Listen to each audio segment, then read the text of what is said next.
If you have been watching the RabbiSmith.org Passover series, the question on your mind is going to be, well, exactly how did the Jewish people defeat the population control measures of the Egyptians? And there is a simple way to defeat population control measures. Before we get to that, take a moment and subscribe below so that you get the next video and you can share this hope with everybody that you know. What is the best technique to stop population control measures? Well, that's taking actual active population growth measures. And that means actually having beautiful children. This applies for the Jews and for the non-Jews.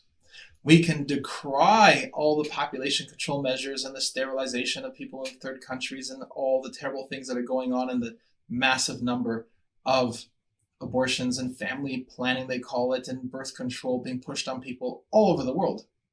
But at the end of the day, what really makes a difference is active population growth measures. And let's see what that looks like.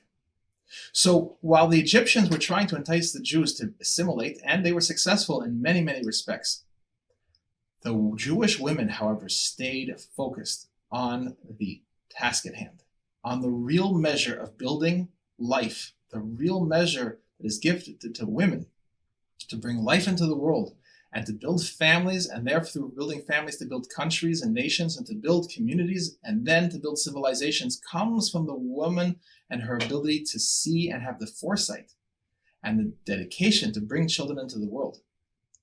So the Jewish women stayed focused on that.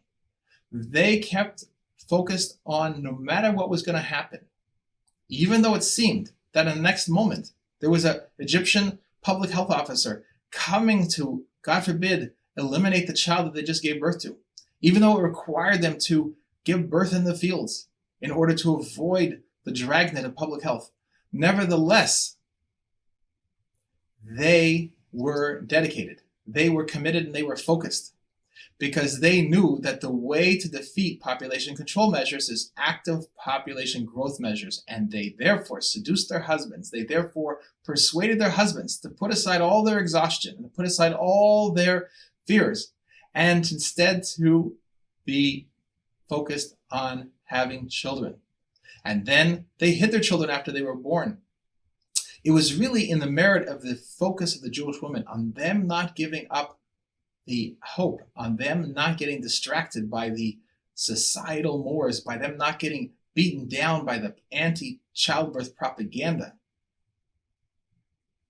It is through them that the Jewish people merited to be redeemed. It was in the merit of the righteous woman that the Jewish people were redeemed. And therefore, it is actually the holiday of Passover is really celebrating the women. It's celebrating the women. The Haggadah, the Pesach Seder is celebrating, and it's the persistence and the perseverance of the women in whose merit we left Egypt and that we're still here today. So we can see this at play today. When we want to learn the lessons, the key is to understand that the redemption from the ultimate redemption from this exile is going to happen through the women having the same single-minded determination to take active population growth measures. That is what is going to turn around the families, going to turn around the communities, turn around the nations, and turn around civilization. Is that the women will be focused on growth. The women will be focused on bringing new life into the world. The women will be focused on the joy of bringing new life into the world. And they'll ignore all the blandishments, all the criticisms, all the confusing talk that tries to take them off track, because they know that God Almighty is the one that is giving them the ability to bring new life into the world. And that's a godly thing. And that's not something they would give up for even one instant, not for any other priority in life. They will not give that up because they know that that is truly their incredible, absolutely amazing contribution to all of human existence. And that is what is going to prevail in those times. That's what's prevailed in those times, and that's what's going to prevail in these times as every human being works to take active population growth measures. That is what will bring about the ultimate redemption. Take a moment again to subscribe below, share the hope, and sign up at rabbismith.org. We'll see you next time.